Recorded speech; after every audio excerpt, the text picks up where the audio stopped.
within that happy case, we want to make sure that we're at the right level of detail. And I always put it in quotes because knowing what this is extremely difficult. And you don't get it right the first time. Does anybody know what that is? What is it? It's a Mandelbrot fractal. Exactly. I'm so impressed. So of course Ralph would know what it is. What happens whenever you zoom in on it? Well, it's sort of self-similar detail that continues on forever. And that's why I think this is so amazing, because it's beautiful, and you can't tell if you're at a high level or a low level, and it represents what I'm talking about here, is because you can go into more detail and it's still beautiful, and into more detail and it's still beautiful, and it's a trap. Especially for people that like to write requirements, they want to get into every single detail. And you don't want to do that. What's it called again? A Mandelbrot set. You can also look and see, I was looking for a Julia set. And I have an affinity to that one, and I couldn't find a pretty enough one, but it's actually, this is math. This is math. This is imaginary and real and imaginary numbers, and the Julia set is part of the Mandelbrot set. I'm gonna geek out more than you, Ralph. Yeah. But they're fractals. You can just look up fractals.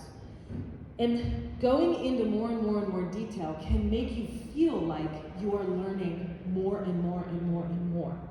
And that's not what you're trying to do with a journey map. You are not trying to learn everything that you can learn. You're trying to learn about the things that you need to learn about. It's once again, it's like you and I have parallel talks. It's getting rid of the friction and finding out what you need to look at so that you can eliminate that friction. If it's a product that you already have, you need to understand where it's not working well for your user.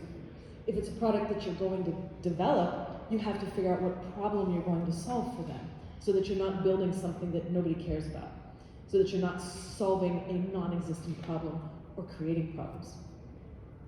The right level of detail. Let's go up on that. I went down.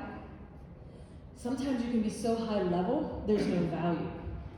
If you're too high, we call it motherhood and apple pie. Everybody loves it. How could you hate it?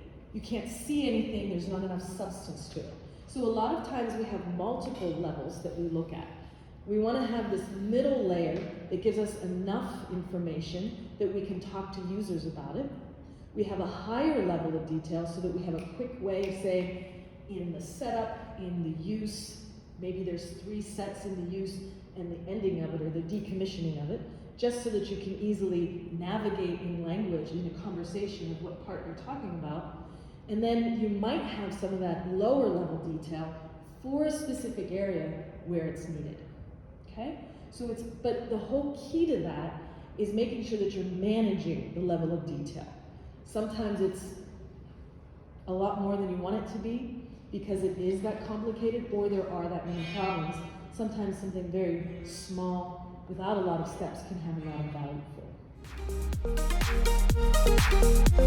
you.